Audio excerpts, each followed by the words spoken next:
Hello, hello. Happy Monday. Welcome to Meeting of the Minds Mondays. I'm your host, Intellects, and our topic for this month is earners versus spenders. So we are going to jump right in because we have a lot to talk about. All right, so for those of you who want to chime in, you can comment if you are an earner or a spender. Do you like to save or do you like to spend? All right, we're going to talk about that today. What the difference is, which one do you think is more important? Which one do you think is necessary? But yeah, we are going to get right into it. So when it comes to finances, it all starts with relationship, right? So the relationship that you have with money is going to determine how you treat it. Okay, and that relationship is based off of what you've been taught over the years, what you've seen over the years, how you've actually managed your own money over the years. All right, so what we're going to do is we are going to jump right in. Thank you for everyone that is tuned in right now. So in your opinion, you could put in the chat, are you an earner or a spender? Do you like to save or do you like to spend? And, there's no answer that's wrong. You can be both. I believe that we all are both, so that's totally fine. All right, so what we're going to do now is we're going to get into a video that talks about finances from somebody that knows about finances. And I was taught at an early age what that means. All right.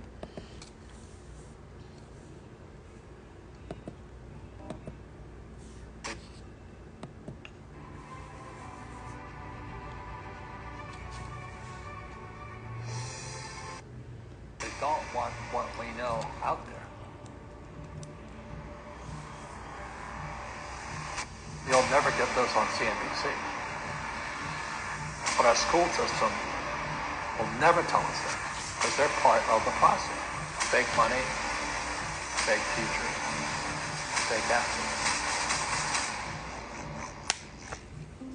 I know the game of the rich. My rich dad taught me. You know it because you're the banker. The bankers and the rich play is different than what they teach you in school. All over the world, what does school teach you about money? And the answer is nothing. And that's not a mistake.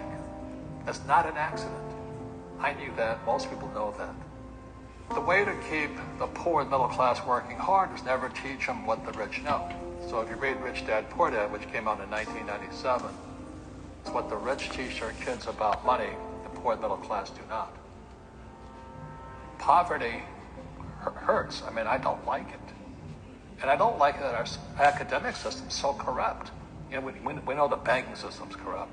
We know politics is corrupt. But academics is just as corrupt. One thing if it's the banking and the politics, but this is where we send our children. And we trust them to do the right things for them. And yet they're being not taught something so fundamental. Like you asked your dad when you were a kid, Dad, you asked your teacher, when are you going to teach us about money? And it was just never. And they'll never will. You know something. What do you know? Share it. What is financial education? It's not get a job, work hard, save money, and invest in a well-diversified portfolio of stocks, bonds, mutual funds, and ETFs. The financial industry is two things, debt and taxes.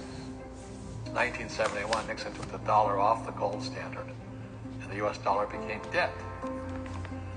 And we still tell kids to go to school, get a job, work hard, save money, and get out of debt. Now, who tells them to do that? That's the most ridiculous thing there is. The book starts and it says, lie number 1, saving money will make you rich. Yeah, it never will. You know that. All taught that as kids. Why would you save it and why would you work for it if they can print it faster than you can work for it? Why do you keep saving when they're printing it? The rich don't work for money. Don't you touch that stuff. It's very subtle, right? Yep. They don't say, well, I'm going to train you to be a worker bee the rest of your life. But they educate you in a way where that's what you come out. Right. What else was he? What was he trying to do those first few months were you working for him? What was he trying to get across to you? Because he taught you the hard way about money. And she says, if you're going to be successful in your life, you've got to find the best teachers. And a great teacher is somebody who comes from the inside, not the outside. But in school, you don't know if your instructor is for real or not. That's where the fake teacher comes from. I said, I want you to teach me about money. So why should I teach you? He said, but if I teach you, you work for me for free. And I said, why for free? And my poor dad went nuts. He said, if I pay you, you think like an employee. Your brain will change. If you learn never to work for money, you'll be a rich man. And this is powerful. Once you give someone a paycheck, their brain turns off. Correct. Because it's... And then the promise of a pension. Right. And job security. Which is kind of a paycheck in disguise. Correct. After you stop working. Give the man a fish, eats for the day, teach him to fish, eats for a lifetime.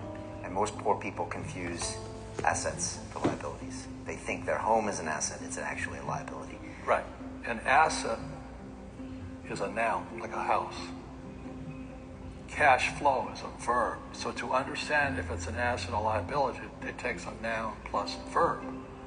So if the cash is flowing out of your pocket, it's a liability.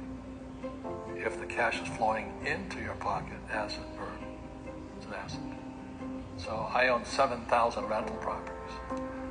Those are assets. Every month, the cash flows in. Whereas many people have the big house on the hill and the cash is flowing out. Right. They're going broke. Right. It's like a frame of mind. The other thing the poor don't understand is the number one expense for most people is taxes. And yet we don't even see it. Isn't that weird? You walk around and you look at the paycheck and say, that doesn't seem right. And you don't realize that the government's got a huge hand in your pocket and you are doing nothing to minimize that. Again, this is what is very different about the rich and the poor. The rich don't work for money. His number one expense is tax. See, there's three kinds of income. Earned, portfolio, passive. So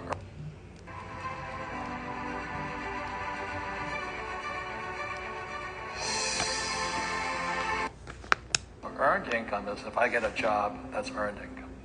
If I'm a doctor or a programmer, that's earned income because I'm working for it. If I buy, let's say, Apple for $10 and I sell it for $20, that's portfolio income, capital gains. Yeah. But passive income, which is cash flow, is never taxed. And so these guys are screaming right now in America, tax the rich. I said, good luck. Because most of the guys complaining, they don't know there's three kinds of income. And the rich don't have jobs anyway. They have assets.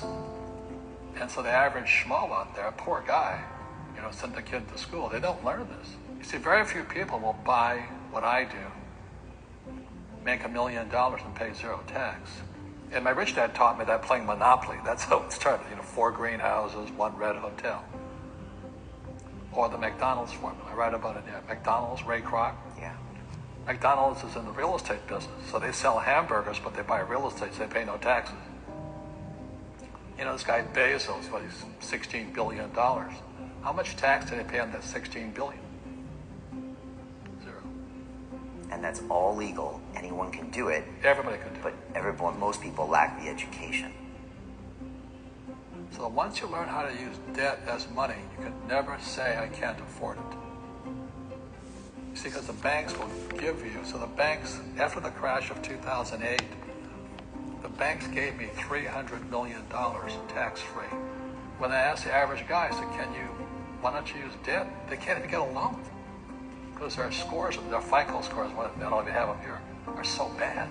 The school teachers will never tell you that because they don't know it. My poor dad never knew that. You don't know if something is an asset or a liability until you can see which way the cash flows. So a house is an asset or liability. Well, if it's taking money from your pocket, it's liability. If it's putting money in your pocket, it's an asset. The U.S. government wants me to provide housing, wants me to provide jobs, wants me to borrow money because that's how money is created through debt. I get huge tax breaks. Everybody can do the same thing if they had the financial education to do it. If people understood the tax code, we'd be more prosperous. But can poverty be passed through genetically? Yes. Because it's some type of way of thinking. It's an attitude. An attitude. It's very simple. When people ask me, how do I stop it? I just say, never say, I can't afford it. Ask yourself, how can I? The reason I have so much money is because I don't say I can't do it. I just go, how can I do it? And I just go and do it. I make a lot of mistakes, but that's how I learn. How can I? The poor people, like my poor dad, always said, I can't afford it. You think I made up money? I'm a school teacher. I can't do that. And I picked that up. And my rich dad never said those words. So when I meet poor people, they use the words I can't a lot. So the people that say, I can't afford it, I can't do this, I can't get to college, the rich are evil, I choose not to participate in that. And that's one thing people could change today. Correct. Right now, is that dialogue in their head. Stop saying the word can't. I can't. Right. So how can I? How can I? Especially as in, I can't afford it, how can I afford that? Right. Because that opens them up to looking at it as an investment to a greater future. Right. When I borrowed $300 million, I couldn't do it until I went to ask. And I got turned down so many times. I said, and every time I showed the banker my financials, and he'd go, sorry. I said, look, do me a favor. Why did you turn me down? And he'd tell me, this is out, the numbers are out here. So if I get these numbers fixed, can I come see you again? He goes, sure. So it's called rejection. Same as my wife rejected me for 6 months. It's just a matter of personal willpower, which is spiritual. Just saying, if they can do it, I can do it. And how can I? How can I? And I think it's you once said, words become flesh. Yep. That's the Bible too. Intelligence increases through your mistakes, through the ups and downs, through what you learned. Real estate's real estate. But what I learned made me richer, not the money. You don't need money to make money. I think all of us, every human being has that low point in their life. And if they get the message, a new life begins. If they don't get the message, they keep going down. The richer I got was because I didn't need any money. I could use this to make money. But how did I get there? Is I made a lot of mistakes. People are afraid of making mistakes and all this, fear of failing. It limits them. Nice, so very nice. So many people trapped in the same device.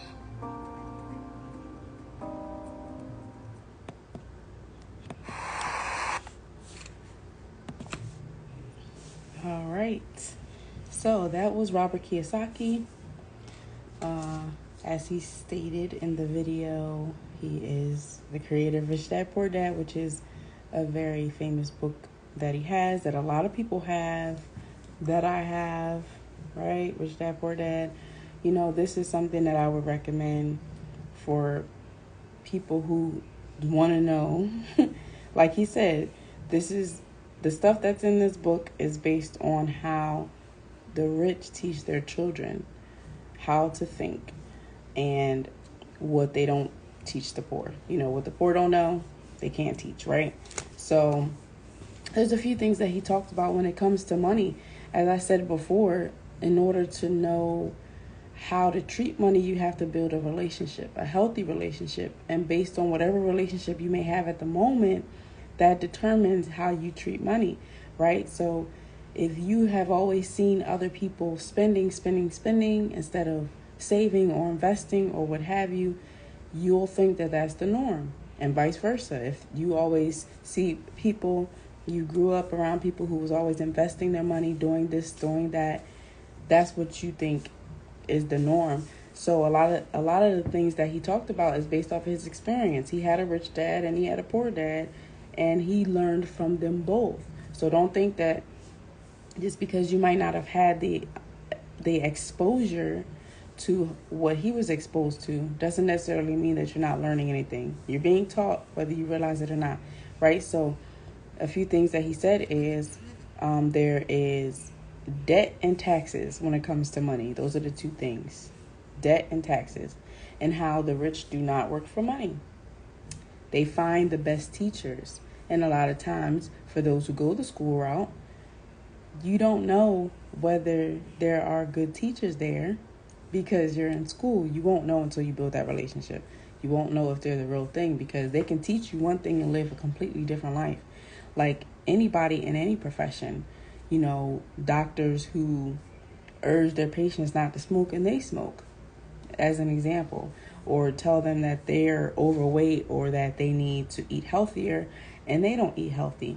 Kind of oxymoronic and hypocritical. In the same way, teachers can be the same way, right? So that's what he was talking about. Also, they learn to never work for money. Like he said that a paycheck turns your brain off, because when you know something's coming every week, every 2 weeks, every month, you're not really thinking about other ways to make money. Now, this doesn't go for everybody. There's different people out here. People think differently, right? So for the ones who get checks and are just like, oh, I'm good with the check, I'm good, he's saying for these people, it turns their brain off because you're expecting it to come. You're not really working for it. You're working for it, but you're not really doing anything outside of what you have to do. When it comes to having your own business, being your own entrepreneur, doing everything, running everything from the ground up, you have to think of different ways in order to maintain your income, to start having one, to maintain it, and to increase it to different levels so that you can go up. There's nobody that's handing you checks every week, every month. There's no cushion. You have to do it all yourself. So that's the difference. When it comes to having a paycheck, you're guaranteed that same amount or whatever it is, whether it's a raise every year, every month, however it goes, what's coming in. There's that type of security. But when you're on your own and you're your own business owner, you have your own, company, you're your own entrepreneur, all of these things, you don't have that same security blanket that people with 9-to-5s have. And that's just realistic speaking, right? So he talked about 3 types of income. There's earned income where you work for it. There's portfolio income where you do different gains. You exchange one thing for another, investing in different ways. And then there's passive income where there's cash flow, right? So one thing he talks about was using debt as money. A lot of people, like he said, because of their credit score, because of certain things, they don't get guaranteed anything. They can't apply for a car because they get denied. They can't apply for a loan because they'll get denied. They can't apply for business credit or what have you because of their score. So a lot of times it's based off of that, and it discourages people to even try. But like he said, you have to change your language. So a lot of times it's like, I can't do this, I can't afford it, I can't. To change that to the question of how can I? Because then that's what makes you start thinking about different ways to get to that point where it's like, okay, they said no to me when it comes to this. How can I get that even though they told me no? Even though they said I can't, even though I was rejected, how can I still get it? What do I have to do to get to that point? And that mindset is how you become an earner in your own right, where you're not working for someone else. You are getting that income all on your own. That is the earner that I'm speaking about today. All right. So for those that don't know the difference between an asset and a liability, just to reiterate what he already talked about, an asset is something that puts in your pocket, and a liability is something that is taken out of your pocket. So, a profit, like he said, houses, cars, all of these things you pay for, money out your pocket. Those are liabilities. But if you have real estate, if you have different buildings, if you have different homes and you're renting them out, that's also an asset because there's money coming in, there's cash flow, right? So, when it comes to earning, when it comes to getting what you want, it's a matter of your personal willpower. How bad do you really want it? Do you want to always spend and not have any left? Or do you want to actually earn, and whatever you earn, you want to build so that it becomes overflowing? I know for me, I am doing what I need to do to create generational wealth. Now, everybody doesn't want the same thing, and that's fine. do what's best for you. But, a lot of us want the money, not a lot of us want the work that comes with getting that type of money. So we're going to talk about how, how it is to lose money. We're going to get into that. So we're going to get into that now. Shouldn't finding help for your mental health be easier? It is with Cerebral. Whether you struggle...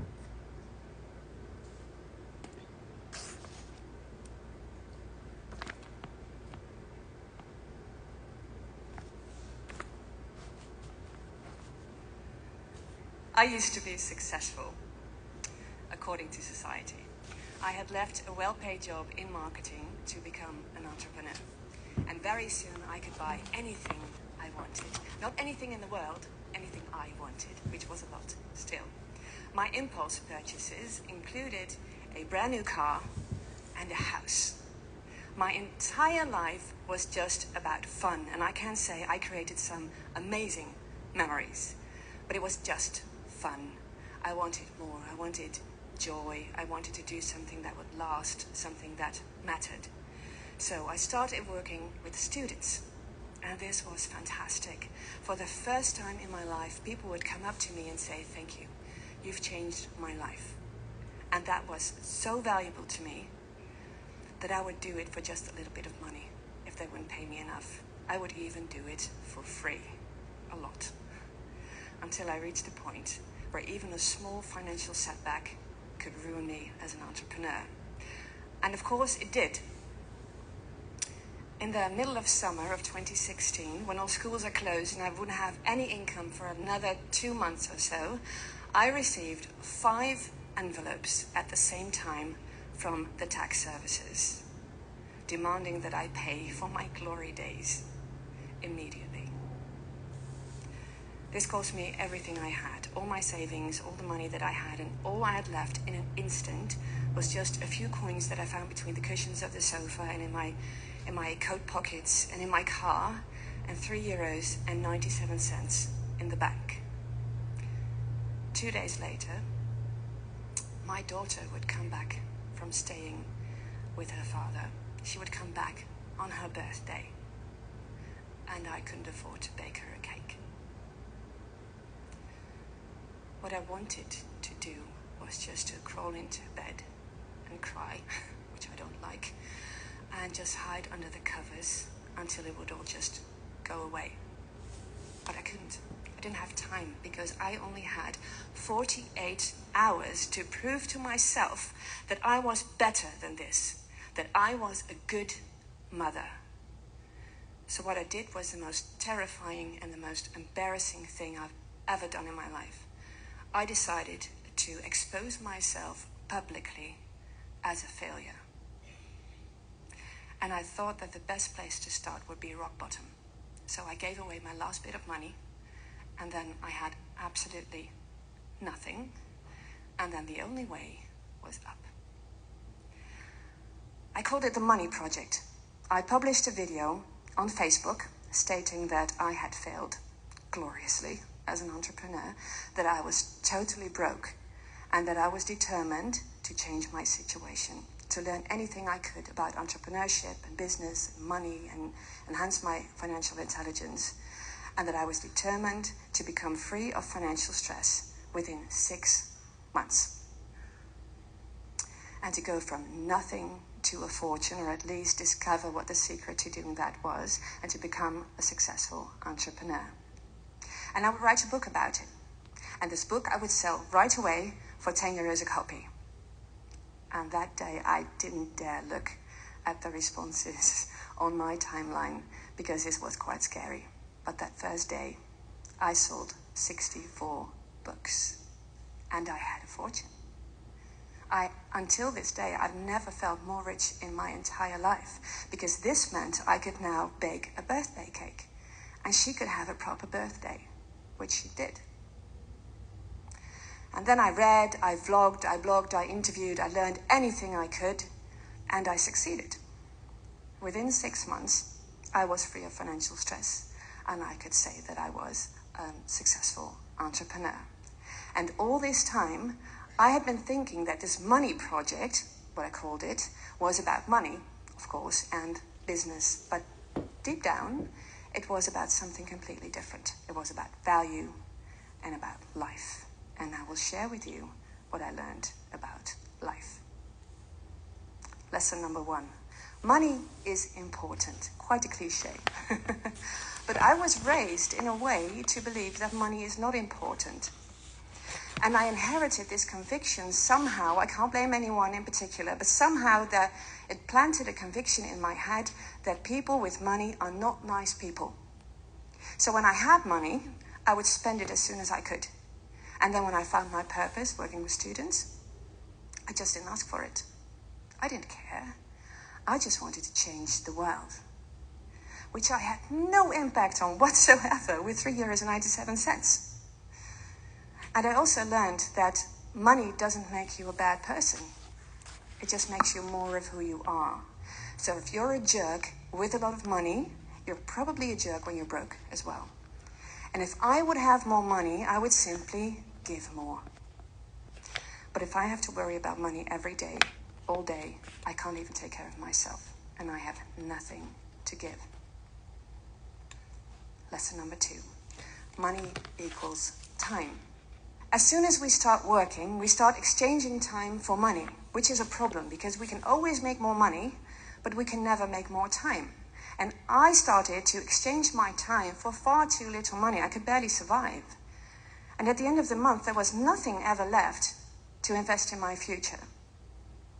So I would have to spend all my time to make just a little bit of money. And I would probably have to do that for the rest of my life because there was nothing left. And for the rest of my life, I would have given away the one thing that means the very most to me, which is time. Time with my loved ones and time for myself. So I decided that it was time that I value my time.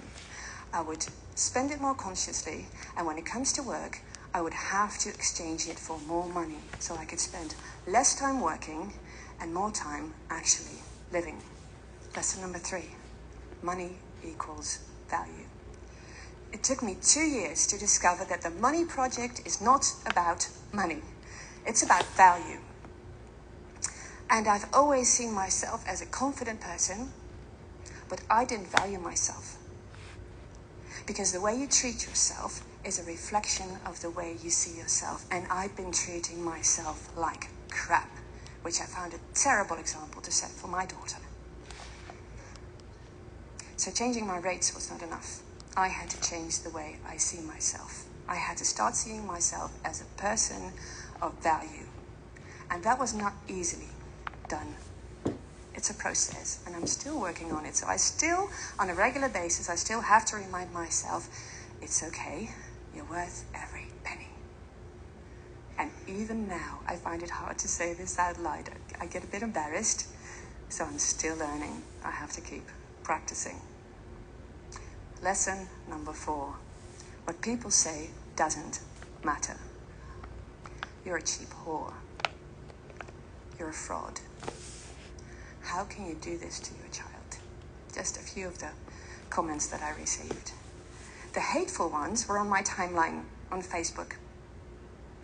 But the quiet ones, they hid safely in my inbox, confessing only to me that they had screwed up too, that they too had found their purpose and wanted to change the world and worked really hard, 80 hours a week, just like me, and barely surviving. But no one could know, so they didn't go public, because they were too ashamed to be a failure. But they were very glad that I went public and exposed myself as a failure, because now they could learn from my mistakes. And I was thankful that I could help them. And I was also thankful for the haters, whether it was the strangers on my timeline or even some of my own friends talking badly about me behind my back, because they told me that nothing is ever personal. Not really. What people say about you and what people think about you, it comes from their view of the world. It's from their opinions and their values and their experiences, and maybe they're having a bad day or they're very insecure or unhappy. It has nothing to do with you. And the way other people treat you is not a reflection of who you are, it's a reflection of who they are. So now when someone says something hurtful to me, it still hurts, but not as much, because I know it probably has nothing to do with me. Lesson number 5. What people say matters. What people say matters most when people is you. Because the person with the most opinions about you, the person who talks to you the most, is you. And you tend to believe yourself, right? So be kind. A few days into the project, I asked my daughter, how do our money worries make you feel? And she said, we don't have money worries. We just have less money than most people. And then I realized that until that moment, I had been saying to myself on a regular basis, you're such a failure. And then I realized, because of my daughter, that that kind of thinking was not going to do my circumstances any good. And that's what they are, circumstances. They don't define you. Your response to them does. And my response was to be kind to myself, to say to myself, you'll be okay. You can do this. And then whatever it took, I would do it. Lesson number 6, it's really simple. I learned so much about business and entrepreneurship and compounding, investing, entrepreneurship, about scalability, hour rates, sales, low-hanging fruit, runway, value propositions. But to be honest, everything I learned, I could have learned from my grandmother. Because the essence is this: spend less, earn more, invest wisely, and most of all, value yourself. But simple is not always easy. Let me ask you a question. Who makes more money today than you did at your very first job? That's quite a lot of people. Okay. Be ready. There's another question. Be honest. I promise I won't tell anyone, but be honest. Who still, at the end of the month, sometimes is out of money? Or a lot of times, maybe. Yeah, that's quite a lot, huh? Okay, you're not alone. And this is why. It's called Parkinson's law.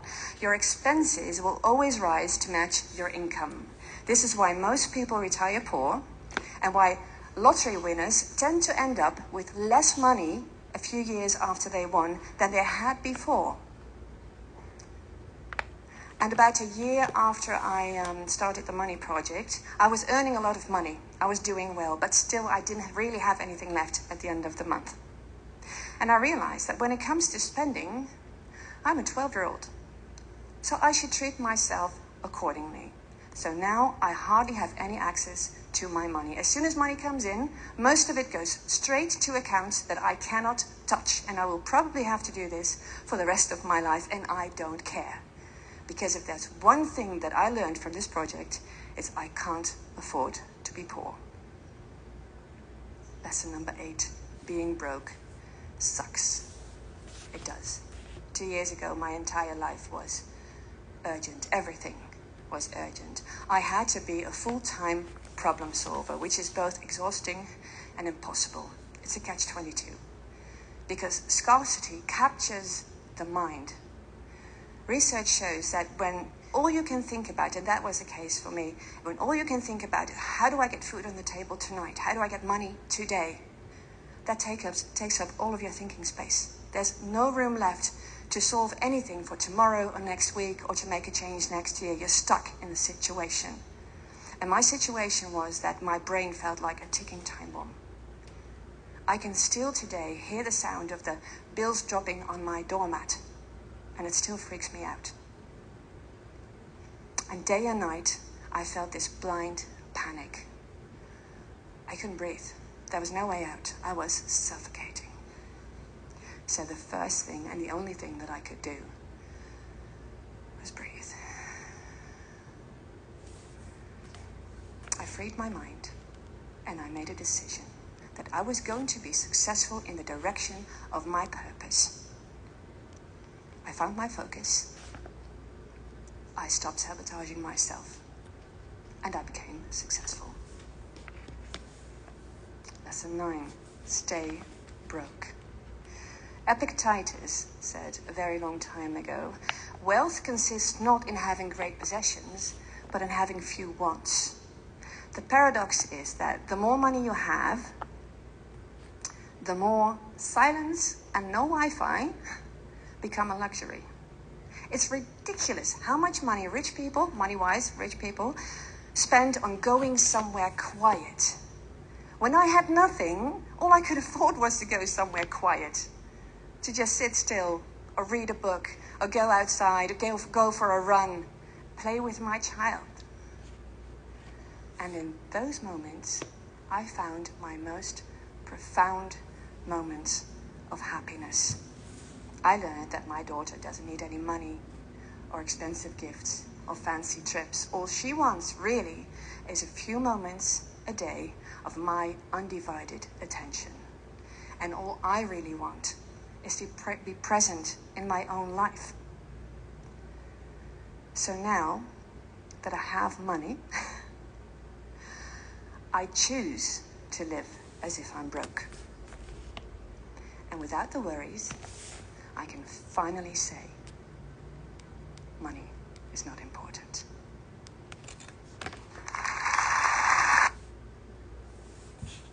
All right. So the speaker for that video was Dorothy Lorbach, and she talked about how she learned after losing. And a lot of times that's what needs to happen when we lose. You know, when there's a setback, there's always a lesson in it. And she talked a lot about the lessons that she learned. So the one thing that she said was she grew up believing that money was not important. So as soon as she got it, she spent it. But that changed over time, right? Like we talked about earlier, the relationship that you have, what you know about money is how you're going to treat it.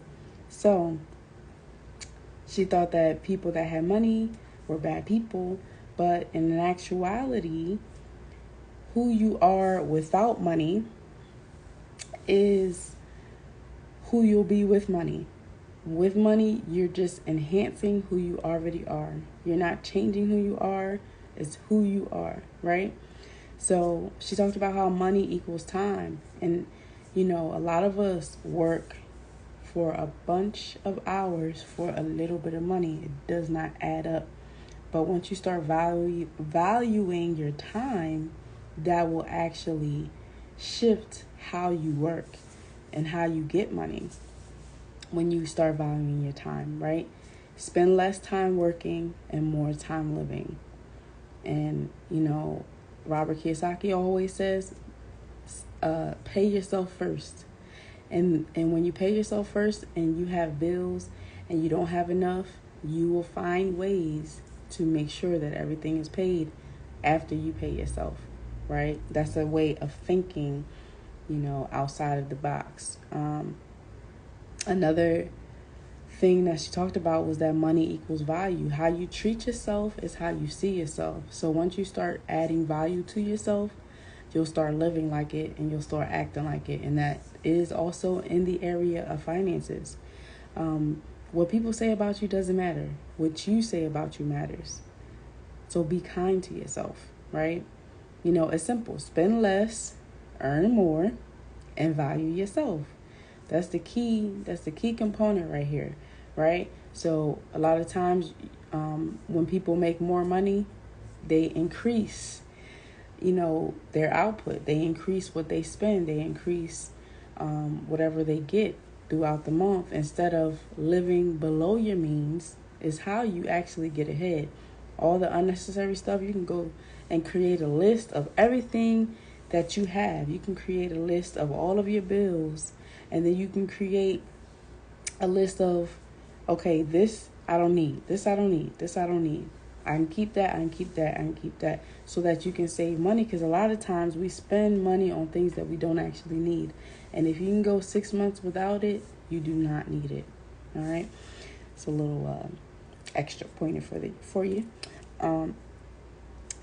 So even though that's a simple solution, simple is not always easy. Simple is definitely harder. but your expenses tend to match your income. And the point of it all is to make sure that what you're making is not the same as what you're spending, that you live below your means. A lot of us live beyond our means, to where you want to live a certain lifestyle, but you don't have enough for that lifestyle, so you're struggling when you don't necessarily have to struggle. And it's all about how you manage, right? It's all about how you manage what you have, because you can do a lot with what you have if you spend it and use it the right way. She also talks about how being broke sucks. When you are broke and when you are looking for a way to make money, to find different ways to actually put yourself out there, it is definitely going to be a lot, right? It's your mind is only thinking of ways, like she said, how am I going to get some money today? How am I going to put food on the table tonight? Those are the things that's encompassing your mind, right? But when you get to that point of feeling overwhelmed and you don't really know what to do, take a breath, free your mind, and find your focus. Figure out what your purpose is, and your gift will make room for you, but you have to do the work. It's not going to get handed to you like a paycheck. You have to actually do the work in order to get the results, right? Do not self-sabotage. A lot of us do that. Self-sabotaging only delays the process for your purpose. So keep that in mind and choose to live like you're broke. Like I said, live below your means. So, and for those of you that would like to go back and watch these videos on your own time, they will be posted on the replay. All right, so make sure you tune into that. All right. So we're gonna go into budgeting, right? So a lot of us don't know the ins and outs of budgeting. A lot of us don't know what it means to budget. So we're gonna talk a little bit about that today. Okay. Budgeting for beginners.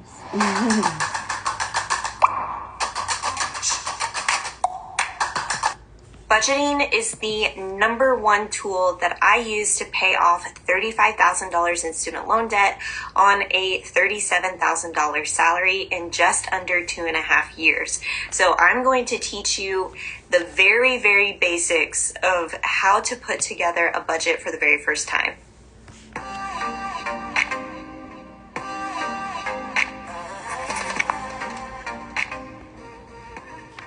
Hey, what's up guys? It's Justine with Debt Free Millennials, the channel to help you crush your debt and live payment free. So if you're new to the channel and you want to start paying off your debt, or you're just looking to figure out how to continue living a debt-free life, scroll down to the bottom and hit that red subscribe button. We're going to be talking about how to put together a budget for the very first time. If you're a beginner, this video is for you. Let's hop over to my kitchen table and let's start putting it together. Okay, first things first, when you are starting your budget for the very first time, let's just keep it simple. So the first thing that you're going to do is you are going to list out your monthly income. If you don't know how much money you bring in every single month, you can go back into your bank account statements and look up how much your paychecks are. And if you're an hourly worker, you may want to take a look at the average of the last 3 months of pay just to see exactly how much you're bringing in on average. So let's say this is $3,000 per month. Next thing you are going to do is list out all of your debt. So this would include things like student loans, credit card debt, personal loans, car loans. You are going to list out everything. And you are going to list out your minimum payments, because we know that at least you have to pay the minimum payment every single month. So that could look like this.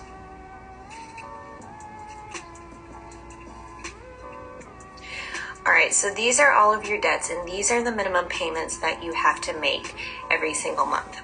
Then the next place that we are going to go is our fixed expenses.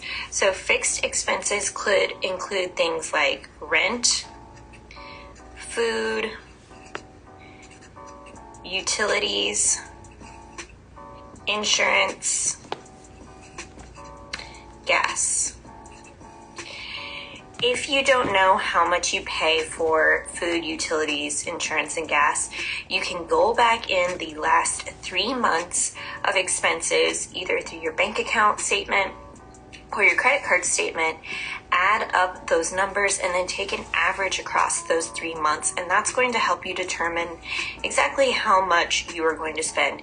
You can guesstimate here if this is your very first time putting together a budget. If you think you spend around $300 in food, put $300 down, and then the next month you are going to track exactly how often you've gone to the grocery store, ordered takeout, and you are going to add that in. Now, one note about food is that I do put groceries under fixed because I know I'm going to be buying groceries every single month, whereas restaurants and takeout and delivery and things like that would actually go under my fun expenses. So fun would be your next category when you are starting your budget. This would include things like restaurants, clothing, shopping, subscriptions, things like Netflix, Amazon Prime, Spotify, iTunes, whatever your subscriptions are every single month would go under fun, because the subscriptions are not a necessity, they're a nice to have.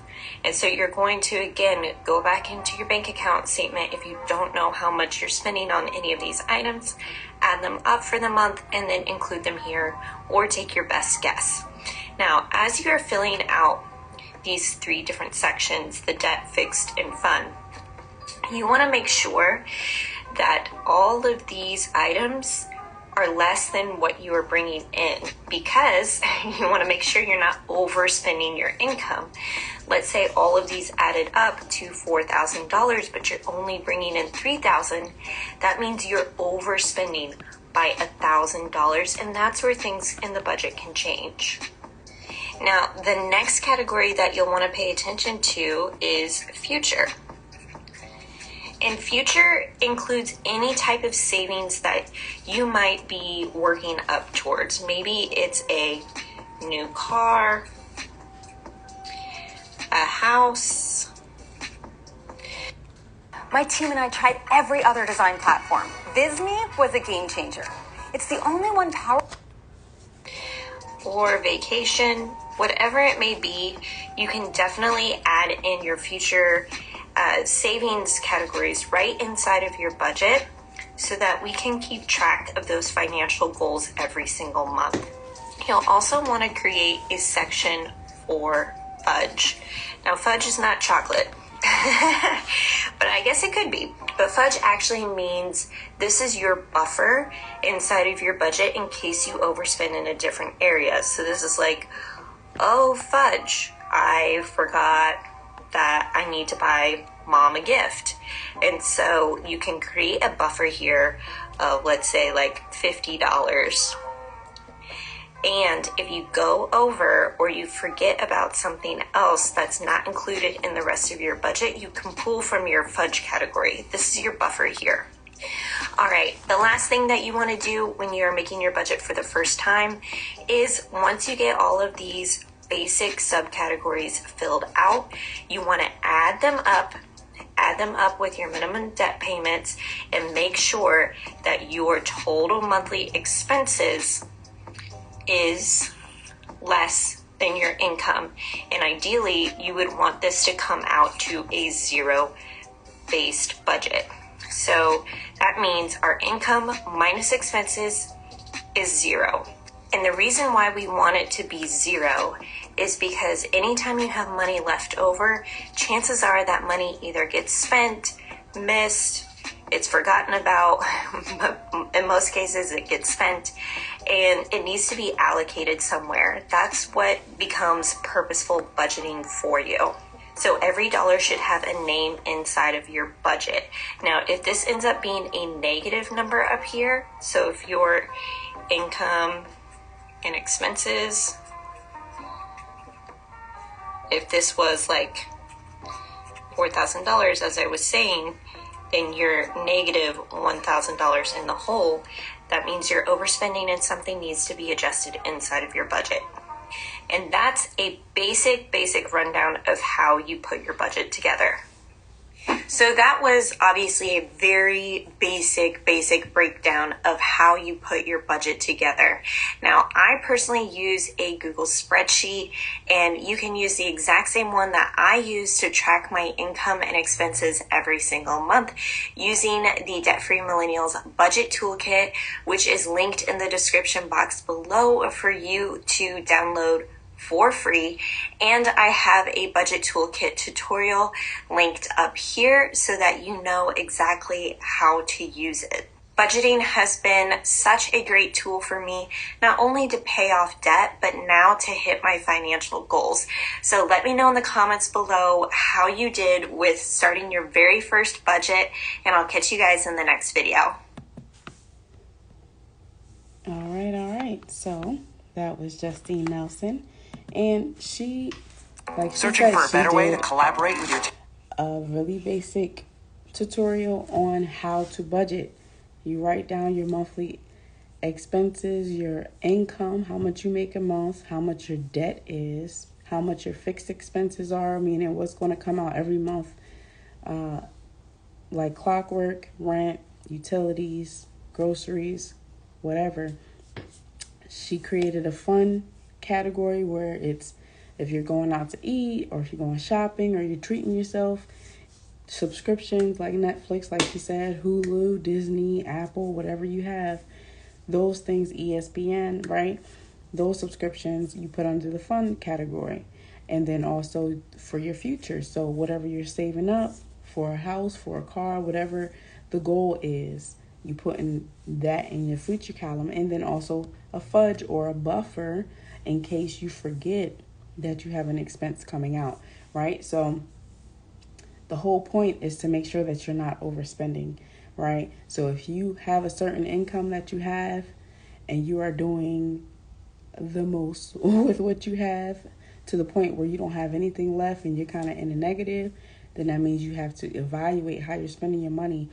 It's a great way to make sure that you are staying on top of it. And, a lot of us, we don't have time to write down everything that we spend every single day or every single week, but if you go over what you have every month, once a month, to see, okay, I pay this month. You can even do it to where if certain things come out or certain things are due by certain days, you can go by that as well. The first of the week or the first of the month, this comes out, or the 5th of the month, this comes out, the 30th, this comes out, and then break it down like that to where, okay, you can put however much you're going to be taking out for that specific day on on that week 1, week 2, week 3, week 4, and you can budget it like that, where week 1, I have to spend this amount. Week 2, I spend this amount. Week 3, I spend that amount. Week 4, and then you can add it up like that.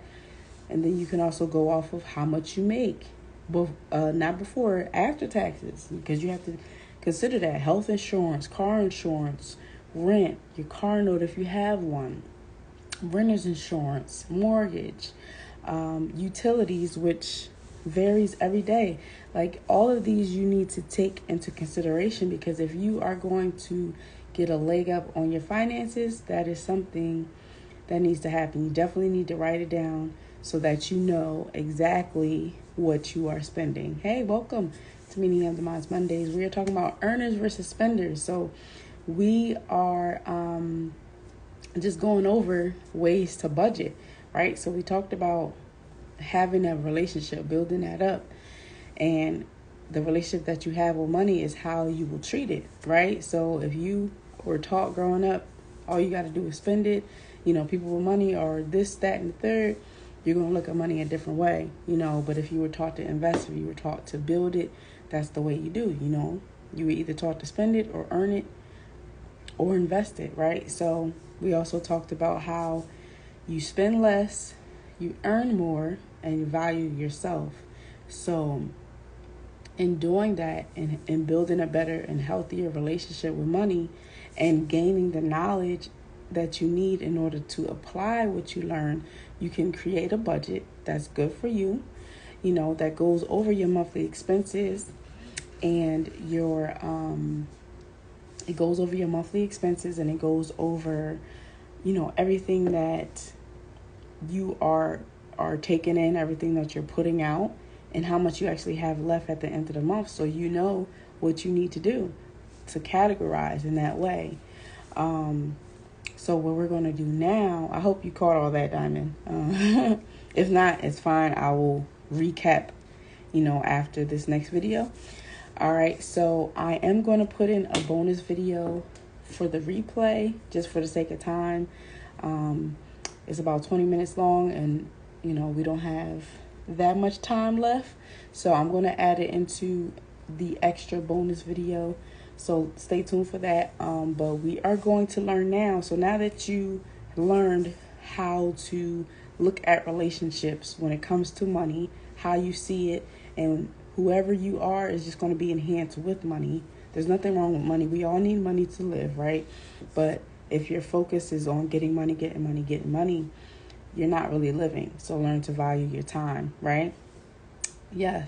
Yeah. So we talked about that, how you work a bunch of hours for little pay. It doesn't add up.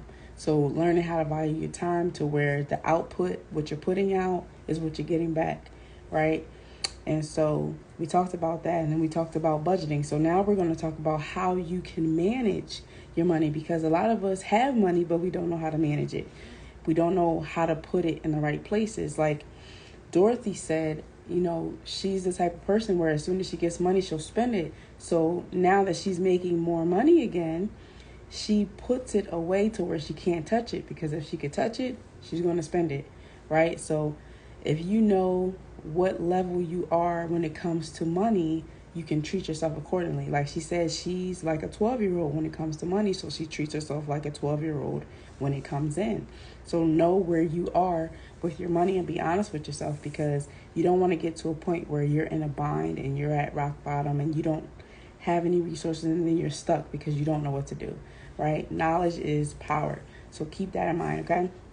So we are going to watch how to manage money, and hopefully you get something from it. Introducing Stocks by the Slice from Fidelity. Now you can trade stocks and ETFs for any amount. Welcome back to Whiteboard Finance. My name is Marco, and I'm here to help you master your money and build your wealth.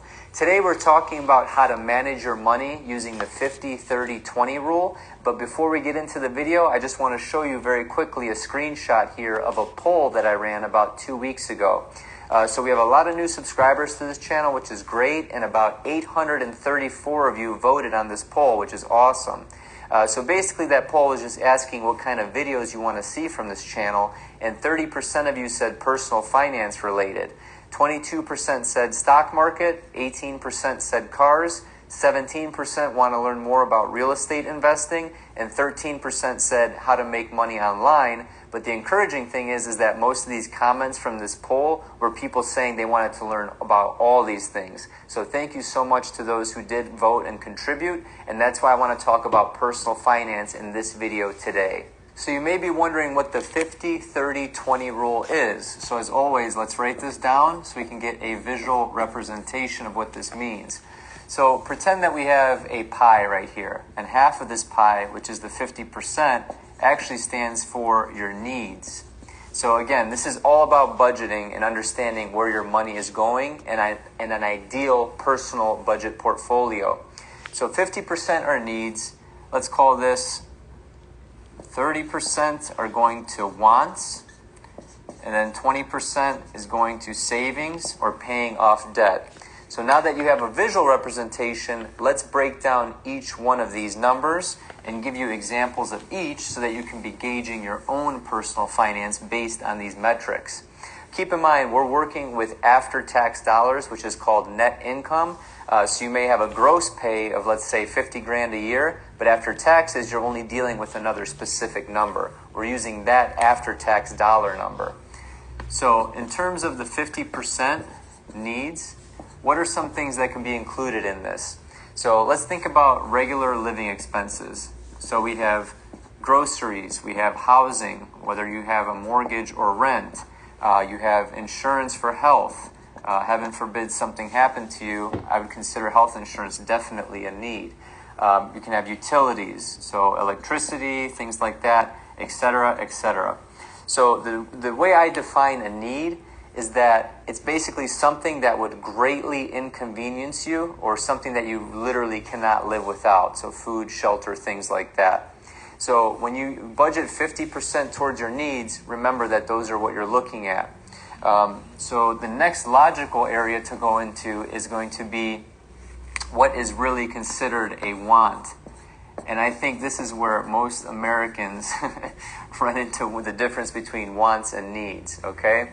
So a want is something that causes a minor inconvenience in your life, okay? It's not necessarily a need to where, hey, if I don't eat or if I don't have shelter, I may die, right?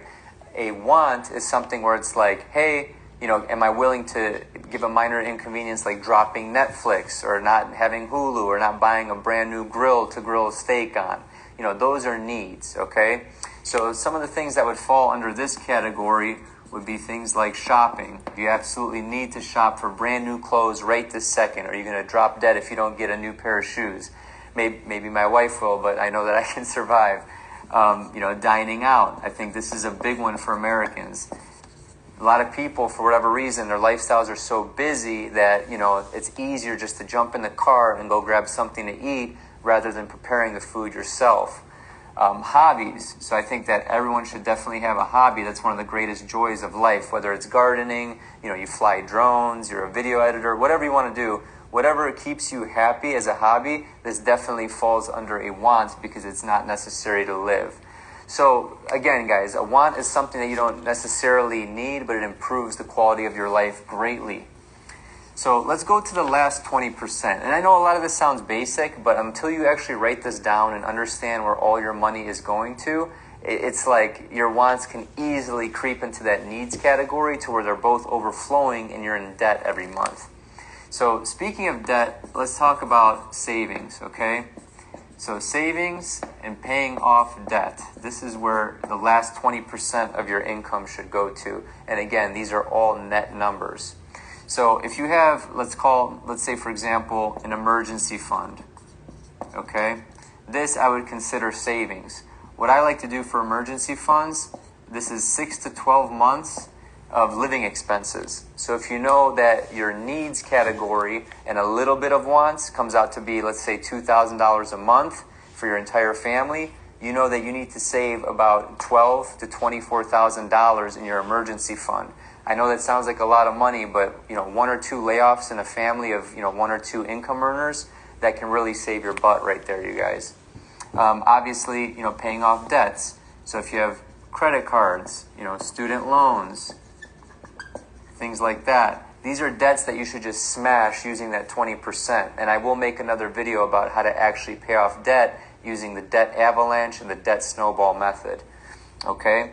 And then obviously, if you want to save for retirement, in my opinion, this is one of the things that most Americans will be suffering from 20, 30 years from now, because a lot of them are just not focusing on retirement savings.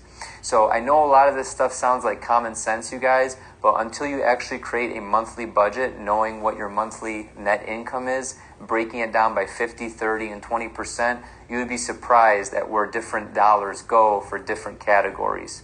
So unless it's not a want or a need, I would definitely put it under this 20% savings and debt category. So that's pretty much all I have for you guys today. I know that this may not be some earth-shattering information, but again, until you actually write it down and understand where every single one of your after-tax dollars is going, you might be surprised.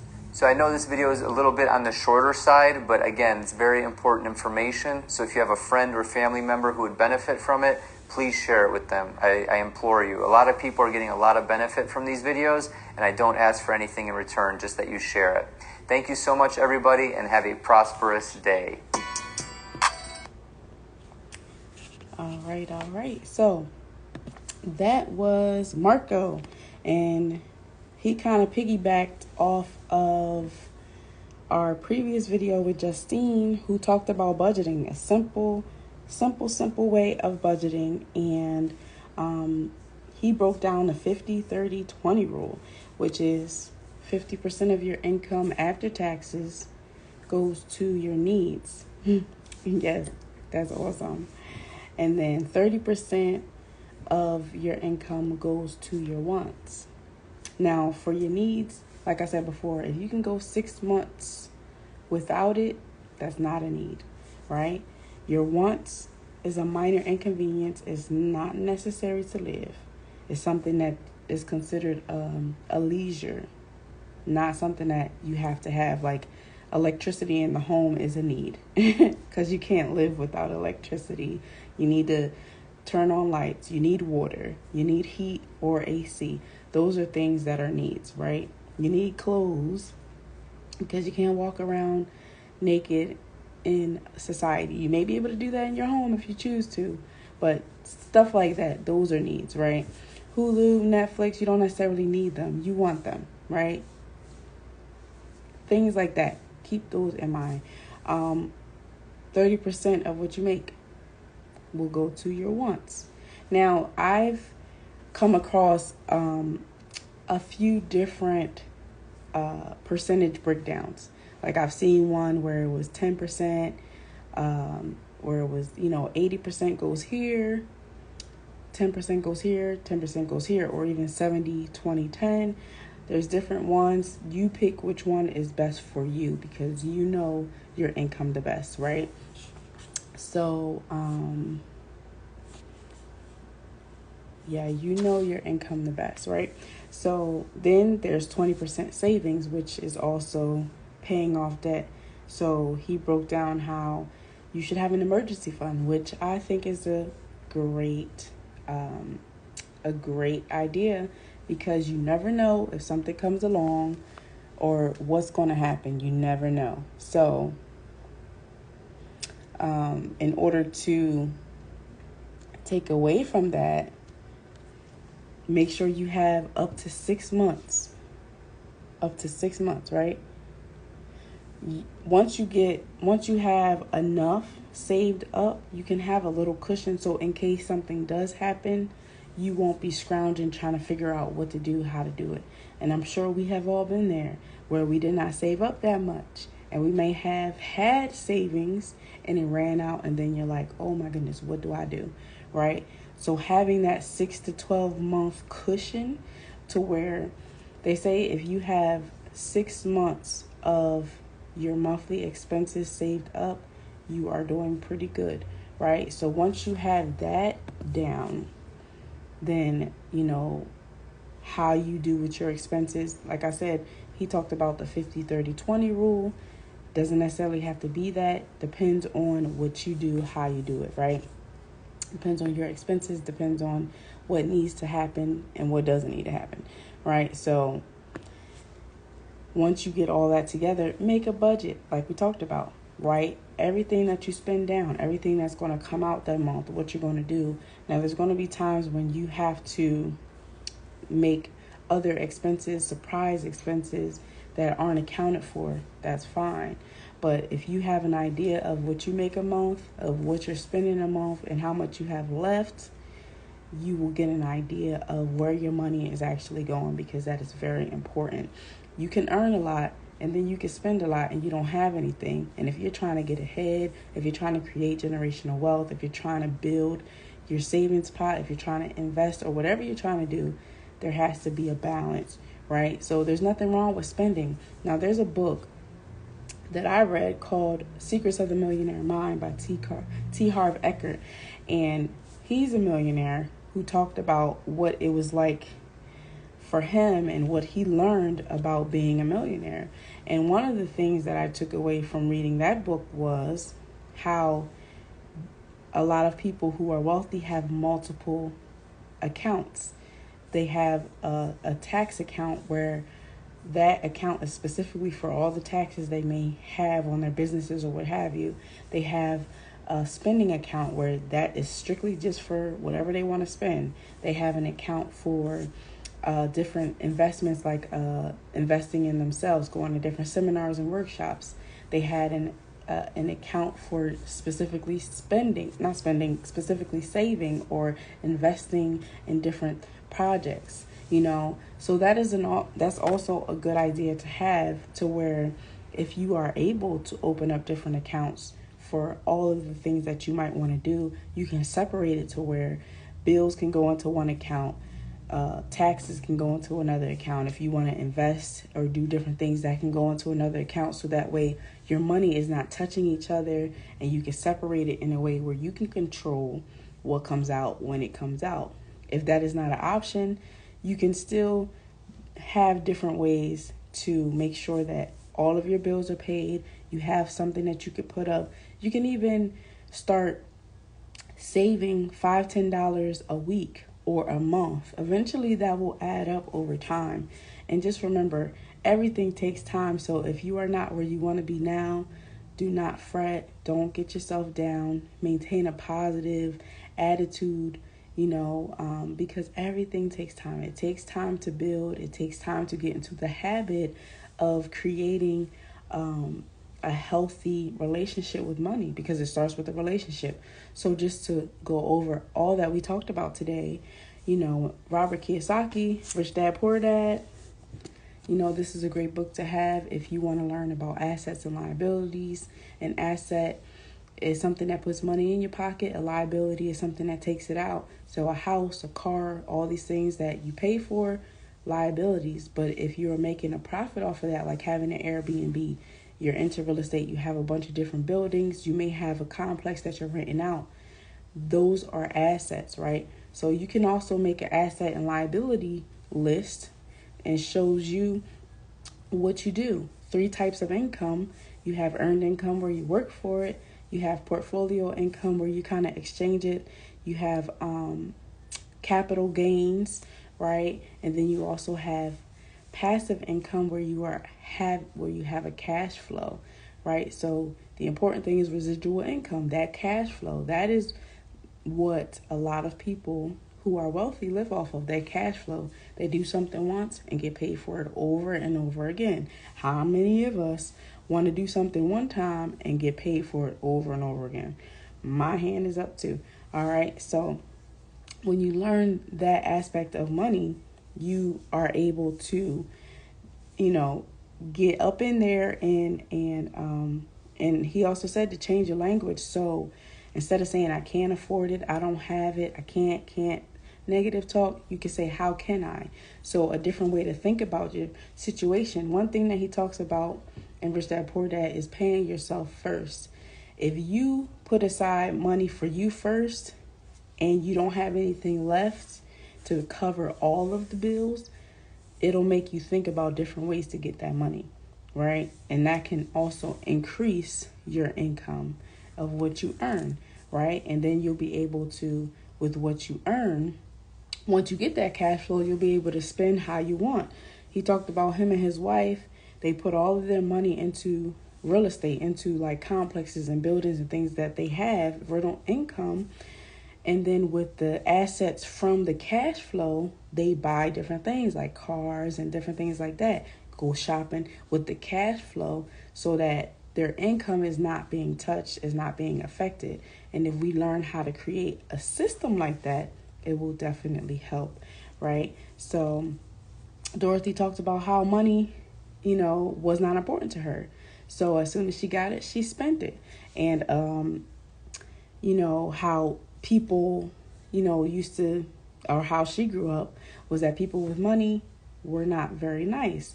But how you are with money is going to be the same way as if you don't have money. It just enhances who you are. So people who may be like, oh, well, they're like this now and they're like that now. They've always been like that. You're just seeing it more now because there's more money. But it only enhances who you are. And in reality, we all need money to live.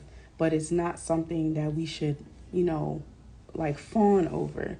There's different ways to get money.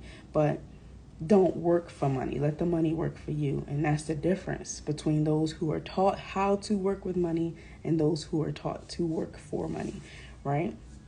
She also talks about valuing your time. Money is value. Value your time. Money is also time. So you're trading one for the other, but make it make sense, right? Don't work for a bunch of hours and little money. value your time, because at the end of the day, time is what you have, right? And it's something that you can't get back, something that you can't get more of. Unlike money gets printed. You can have a bunch of money, but you don't have the same effect when it comes to time. So what people say don't matter. What you say to yourself does. So be kind to yourself and speak very nice to yourself, because you are listening. Be mindful of what you say to you. Be mindful of what you think. Be mindful of how you're spending, how you're earning. You know, all of this is an account, because if you're thinking like, oh man, as soon as I get this money, I have to spend it. I have to do this, that, and the third. I'm not going to have any for myself, and I don't know where I'm going to get, you know, all of that plays into how you respond, how you actually spend your money. So just be mindful of how you treat yourself in the process, whether you have it or whether you don't, because your attitude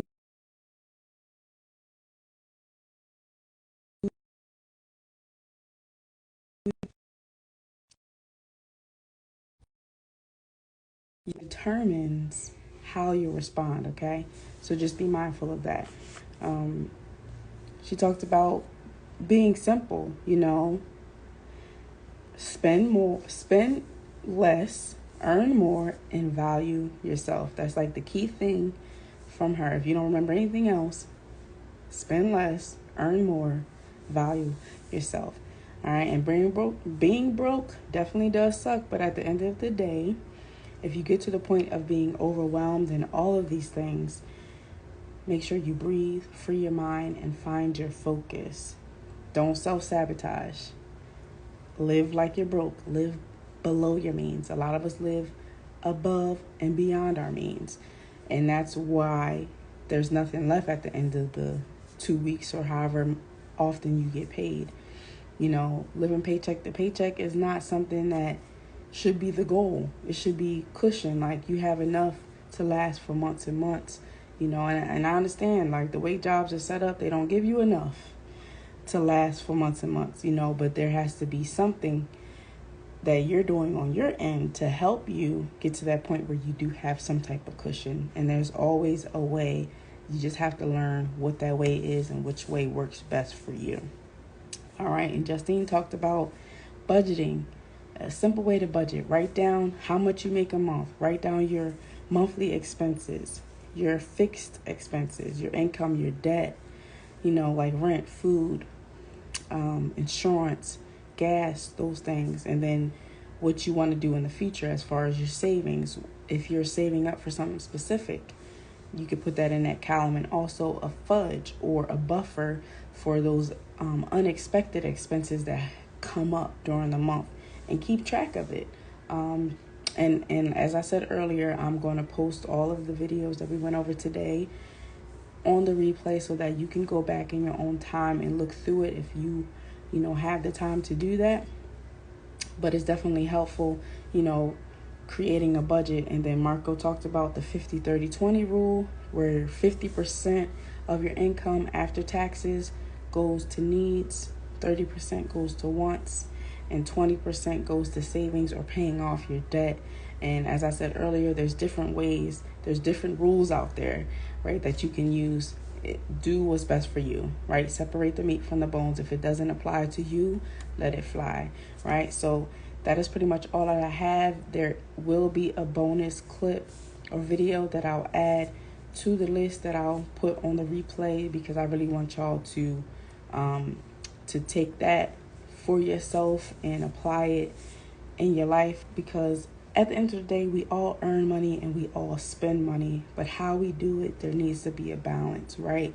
And if you're trying to get ahead, the best advice that I could give, that I try to apply in my own life, is living below your means, knowing how much you spend every month, knowing what you make a month, knowing what needs to be cut out, what needs to be added, and creating something that's going to best fit your needs in your pocket, right? Because we're trying to win financially too. And we can't do that if we always spending what we get, right? So that is pretty much all that I have for you today.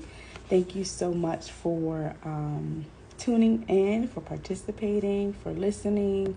I hope you all got something out of it. just a few announcements. In 2 days, this Wednesday is Showcase Your Talent Show, our 1-year anniversary. The theme is Show Up and Show Art. Today is actually the last day to register. So stay tuned because we have a great lineup. We're going to enjoy ourselves. It's been a pleasure hosting it for this past year. It's definitely something to look forward to. So for those of you who want to compete for a chance at a $100 grand prize, definitely sign up. If you want to be a feature where you just showcase what you got, if you want to be a sponsor and you have a business, a product, or service, and you want to share what you got going on, definitely click the link in our bio and register to be one of those. All right. We have, of course, Meeting of the Minds Mondays once a month where we go over topics from art, the business, the self, and everywhere in between. If you have any topics that you would like us to discuss during this time that we have not, and you can go back into our series on our page and check and see all of our topics that we've discussed up to now. If there's anything that we haven't that you want us to discuss, definitely email us so that we can add it in the queue because we're here to serve you. We also have Q&A Wednesdays once a month where we pose a question just to get to know you better apart from you as an artist, because that's not all that you are, even though that's a part of who you are. And, if there's questions that you have for us that you want us to answer during that time, you can put it in the question box and take your chance, or you can email us ahead of time so that we can answer that first before we get into everything. But if you also want to pose the question for the month, you can email us and we can add that in the queue as well. We also have Freestyle Friday and 3 segments. We have Open Mic first or fourth Fridays. We have Battle Art second Fridays. And this month was great. We had 2 winners. Next month's theme will be If God Was One of Us. So if you are interested in $25, if you win and you have art based on that theme, definitely tune in second Fridays. We would love to have you. We also have feature segments, which will be back soon. It will be 3rd or 5th Fridays, but in place of that has been the Art of War Art Awareness Fundraiser. And that will be this Friday at 6 p.m. So stay tuned for that. If you are an artist and you would like to participate, definitely just hop on and join, and we'd love to have you. But we are raising awareness for the beauty, necessity, and uniqueness of art based on your culture, your background, where you're from, and how it can look and sound different based on where you are. And so we want to acknowledge that and bring it together by having these virtual concerts so that we can come to you in person. So we're raising funds to be at a city, state, or country near you, right? We have voiceover options. We have promo options. We have merch. We have YouTube subscriptions. We have email subscriptions. So if you want to be the first to know before everyone else, and we have some goodies. We do giveaways. We do a bunch of different things. You can subscribe to our email list so that you can be ahead of the game. We also have member fees. Intellect's a Place for Entrepreneurs podcast is going on to season 3. If you are interested in being a feature with us, definitely DM or email us so that we can collaborate with you. We also have an art and business seminar. We already completed our first one. Stay tuned for the next one coming soon. But we have so much going on. Definitely subscribe to our email so you can stay up to date. Subscribe to our YouTube so you can see all that we've got going on. And we're here to support you as you support us. So definitely thank you for taking the time out to be here to talk about earners versus spenders. Hopefully you got some good information. But yes, we are here to serve you. I am Intellect's CEO and founder of Intellect Artrepreneur Agency, the Indeed for Artists. We connect entrepreneurs and artists and creatives with experts, networks, and platforms to promote your unique artistry. So we are here to serve your unique artistic need. So thank you again for tuning in. We hope you have a great day. And until next time, have a great day and an awesome week.